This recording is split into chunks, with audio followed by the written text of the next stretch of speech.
Muchas gracias, Liz, y bueno, un saludo muy cordial a todos los amigos que nos siguen desde los diversos países de América Latina y también de Europa. Es un gusto poder compartir e intercambiar ideas con todos ustedes. Por supuesto, muy agradecido con la invitación de la División de Estudios Jurídicos de la FES Acatlán de la UNAM y, por supuesto, a mi querida amiga, la doctora Liz Padilla, como directora de Latin Juris para México. En efecto, dadas las circunstancias que todos sabemos, es importante que los juristas podamos hacer algunas reflexiones en torno a qué es lo que va a pasar después del COVID-19. Y en principio podríamos decir que ciertamente el virus, a pesar de que pueda encontrarse una vacuna, es un virus que vino para quedarse. No es algo que lo vamos a superar del todo, permanecerá y tendremos que saber convivir con él como humanidad. Pero más allá de eso, no podemos descartar futuros sucesos en los que pueda presentarse una situación semejante. Entonces, aprender las lecciones que nos deja esta pandemia es sumamente importante y también generar algunas hipótesis sobre cómo cómo venimos actuando como humanidad y también cómo debemos de actuar como humanidad frente a este tipo de pandemias se vuelve también fundamental, de tal forma que cuando se presente, Dios no quiera, pero cuando se presente una situación como estas, efectivamente podamos tener mejor capacidad de respuesta para combatir o por lo menos mitigar en mejores condiciones este tipo de situaciones. Y en este sentido me llamó la atención muchísimo la idea del profesor Luigi Ferrajoli que plantea la necesidad de ir hacia un constitucionalismo global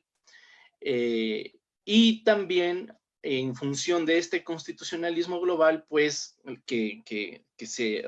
genere una suerte de poder constituyente en la tierra y que podamos tener una norma fundamental común en todo el planeta. Desde luego, esta situación pues parece en principio un poco descabellada, sobre todo porque los juristas estamos sumamente acostumbrados a ver al derecho desde un punto de vista muy estricto de las cosas. Nos cuesta, a pesar de que las ciencias sociales son sumamente dinámicas, los abogados en general, los juristas, nos cuesta muchísimo irnos adaptando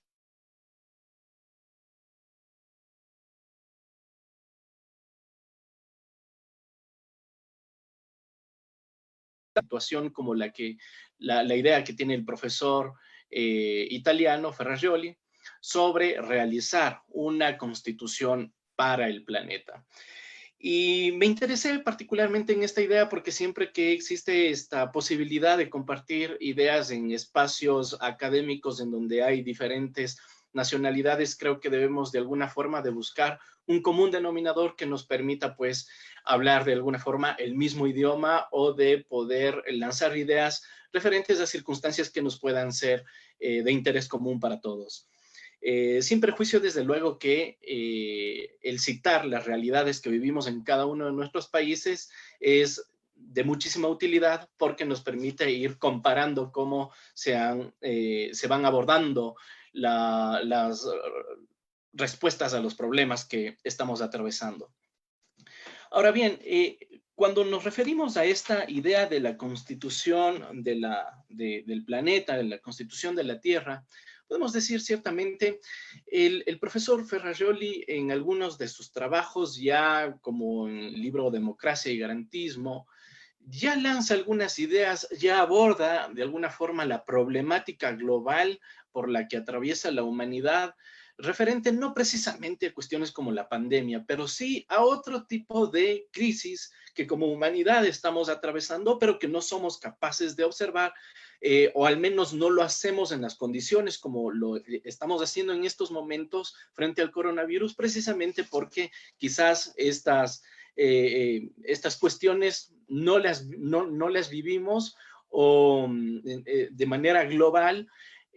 o por lo menos no las sentimos como unas amenazas reales del todo. Y me refiero puntualmente a cuestiones como el cambio climático, el aumento de la pobreza en la población mundial, fenómenos de crisis migratoria, ¿verdad? También a cuestiones de el afrontamiento a los monopolios, a los grupos de poder, en fin, inclusive podríamos decir también a las muertes por hambre, las muertes por falta de medicamentos. Bueno, seguramente muchos países no precisamente afrontan estas situaciones en la misma medida, en el mismo grado que otros. Eh,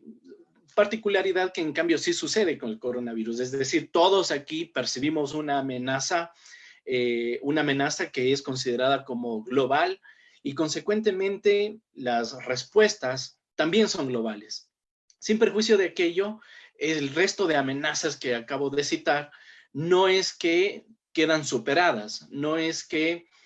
no las debemos de prestar importancia, sino por el contrario, debe de ser esta la oportunidad para que podamos hacer algunas reflexiones, no solamente para resolver la casuística que nos ocupa, que es buscar soluciones al coronavirus, sino que también podamos buscar alternativas que como población mundial nos permitan salvaguardar la integridad, los derechos fundamentales, la vida misma de la humanidad y también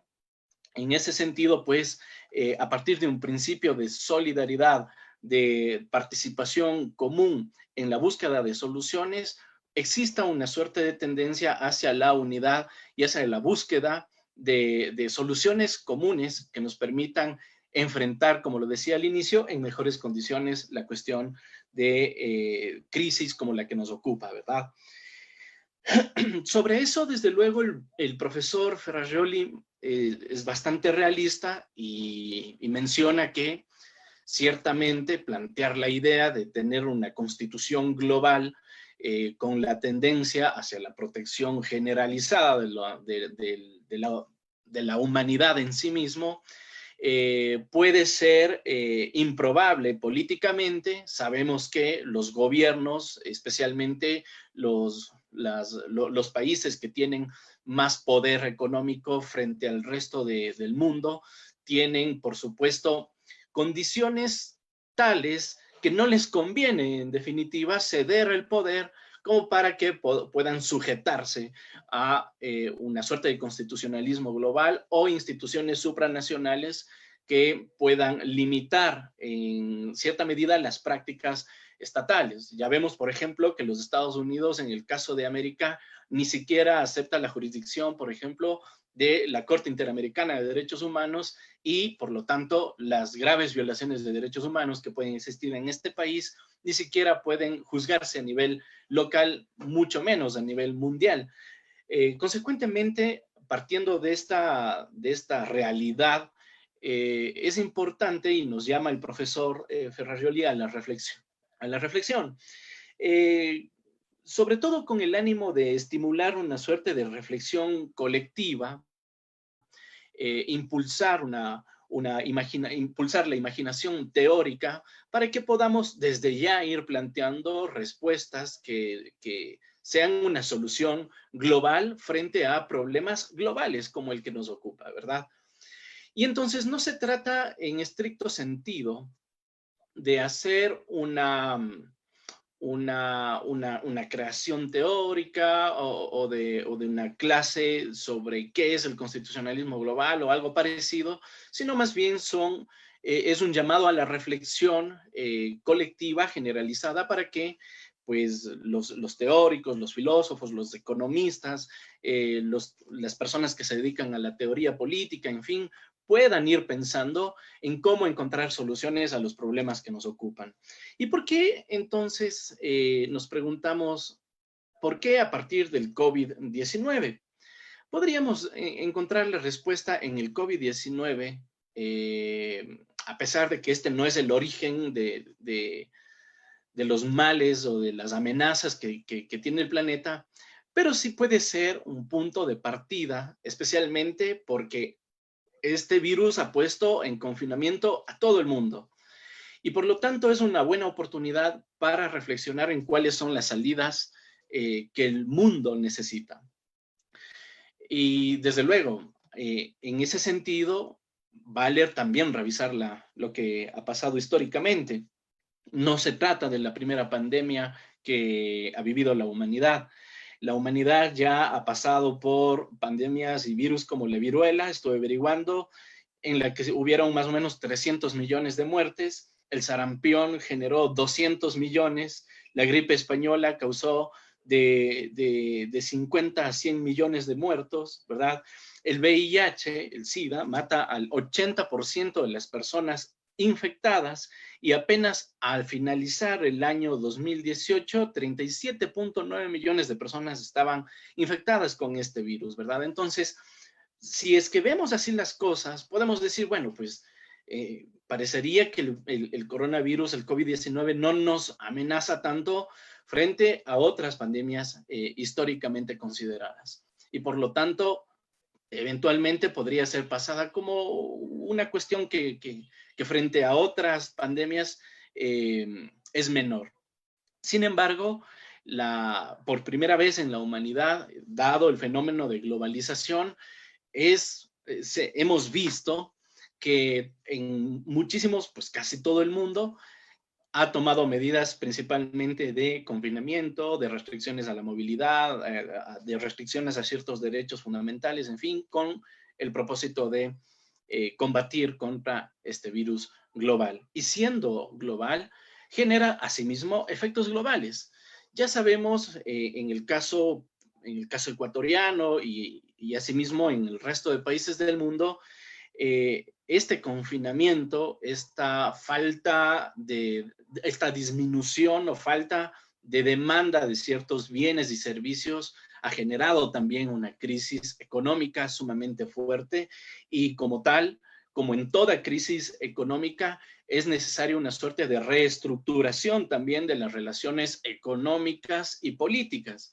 Y en esta reestructuración de las relaciones económicas y políticas, si es que pensamos que podemos seguir buscando alternativas a partir de las soluciones que ya conocíamos antes del COVID-19, definitivamente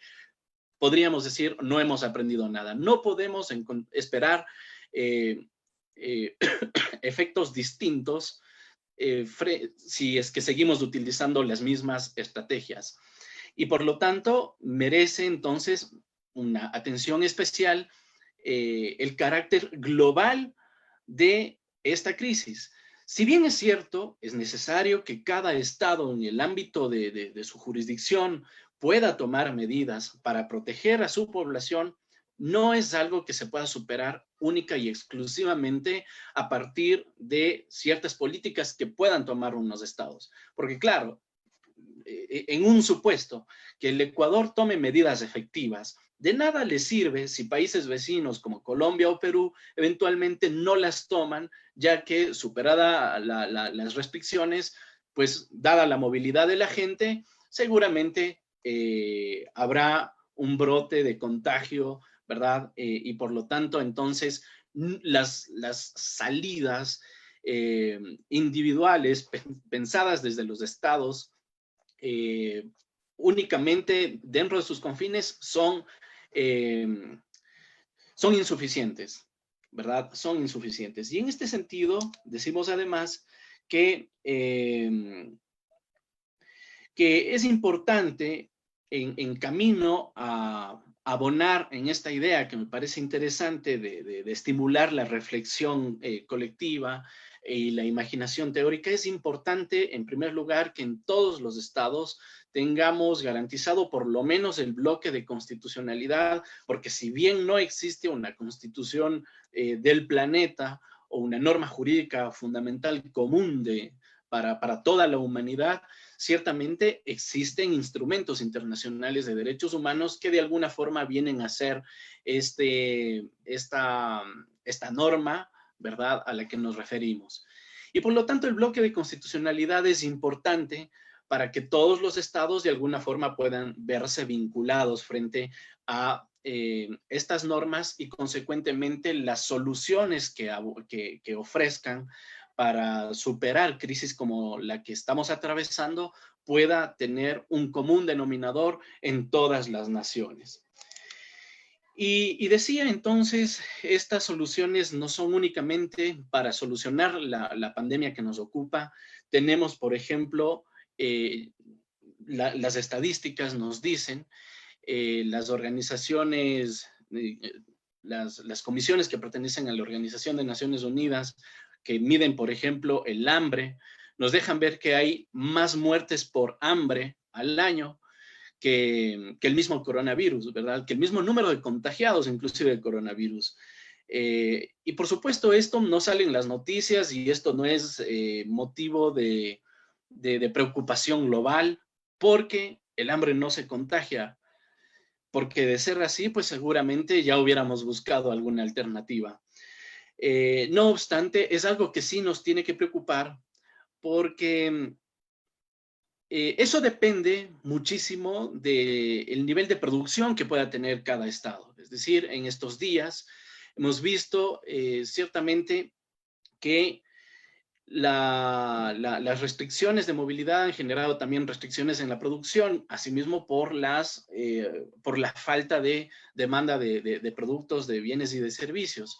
Y eso, por supuesto, ha causado que disminuya también la oferta en lo que a alimentos se refiere, ¿verdad? Si es que lo vemos así, pues bueno, diremos, superada esta crisis o superadas las medidas de confinamiento, pues entonces encontraremos ya, retomaremos las cosas a la calma y continuamos. Pero nada nos garantiza, el planeta, ninguna parte del planeta está absolutamente garantizada o exenta de cuestiones como sequías, de cuestiones como inundaciones o terremotos o fenómenos naturales que de alguna forma nos empujen como población a tomar medidas asimismo extremas y de precaución. Entonces es importante tener en cuenta que como humanidad, si es que no buscamos soluciones a estos grandes problemas que nos aquejan, seguramente pues entonces no podríamos decir a modo de conclusión, no hemos aprendido casi nada de lo que estamos pasando con el coronavirus. De tal forma que esta ponencia más bien es una invitación hacia todos ustedes, estimados colegas, estudiantes de Derecho, para que podamos reflexionar sobre cuáles son las medidas que como humanidad debemos de tomar.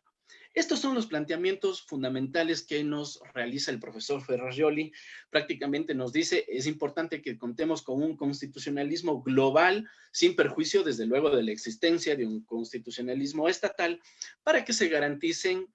bienes comunes y no solamente los derechos fundamentales, y a partir de esto, pues puedan generarse ciertas instituciones que tiendan a garantizar la prestación de estos bienes. Por ejemplo, la Organización Mundial de la Salud, a pesar de que ha señalado que todos los países deben de tener por lo menos 460 fármacos, básicamente, como para que su población pueda tener de alguna forma protección a su salud, la falta de estos insumos, de estos medicamentos, en muchos estados ha provocado la muerte por falta de medicamentos. Es decir, tenemos un organismo supranacional que, a pesar de que encuentra en sus investigaciones elementos como estos, no genera ninguna disposición que sea vinculante para los estados y se pone en riesgo a la humanidad en sí mismo. Por lo tanto, importa sí que todos los estados, más allá de las políticas públicas que se puedan tomar en cada uno de estos, podamos tener, o todos los ciudadanos, los habitantes del planeta, podamos tener una suerte de garantía supranacional que nos permita, en efecto, saber que si se presentan pandemias como esta, podamos tener una solución colectiva y no observemos, por ejemplo, en la televisión. Yo lo veo casi todos los días, estoy tratando de investigar a diario cómo va esta cuestión del coronavirus. Y claro, hay los países en el mundo están buscando, sí, la solución, están buscando una cura, pero de alguna forma encuentro cierto ánimo de capitalizar esa respuesta. Es decir, hay una lucha entre las potencias mundiales para encontrar la cura, no con el objeto precisamente de salvar a la humanidad, sino con el objeto de seguir a la vanguardia de las naciones y de alguna forma de capitalizar ese remedio para la humanidad. Capitalizar inclusive en sentido económico. Entonces, si es que no disponemos de garantías supraestatales que permitan combatir esta suerte de control monopólico del mundo, entonces pues seguimos siendo amenazados a pesar de que hayamos encontrado una cura a la enfermedad, ¿verdad? O a la pandemia. Entonces, agregado a esto,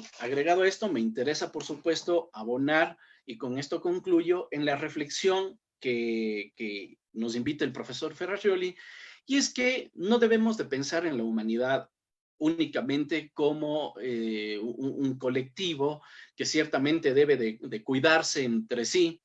sino paralelamente al ser humano es importante, a mi criterio, pensar también en la supervivencia o en la conservación del planeta en estricto sentido.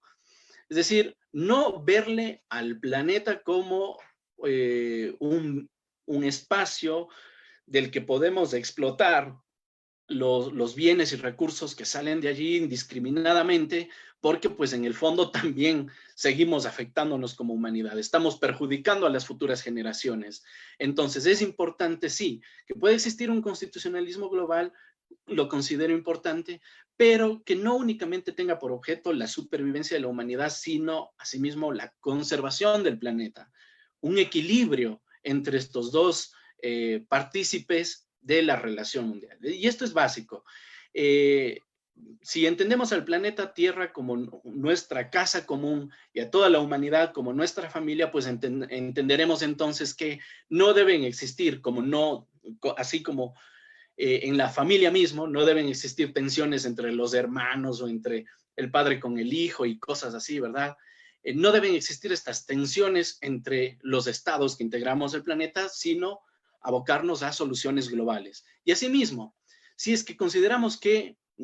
el planeta es nuestra casa común, pues todos debemos de preocuparnos de vivir en una casa que no se pueda derrumbar, ¿verdad? Estas son algunas de las reflexiones y por supuesto les invito a todos ustedes también a que puedan revisar también este postulado que está en el artículo 71 de la Constitución del Ecuador, que nos habla sobre los derechos de la naturaleza, exactamente como lo escuchan. No la naturaleza como un objeto de derechos, sino la naturaleza como un sujeto de derechos. Y con esta idea cierro. ¿Qué es lo que nos dice el artículo 71? Dice, la naturaleza, donde se reproduce y realiza la vida, tiene derecho a que se respete integralmente su existencia y el mantenimiento y regeneración de sus ciclos vitales, estructura y procesos evolutivos. Este es uno de los grandes retos que creo que tenemos como juristas, saber si en efecto la naturaleza es sujeto de derechos o sigue siendo un objeto que nos sirve nada más para seguir sobreviviendo. Tengamos apenas el agradecimiento, asimismo, de que todos podamos compartir pues esta ponencia y no tengamos que estar conectados a un respirador, así como mucha gente lo está con el coronavirus y que lamentablemente, inclusive en algunos casos, tienen hasta que pagar por el aire que respiran. Sepamos valorar esto y sepamos asimismo, en función de estas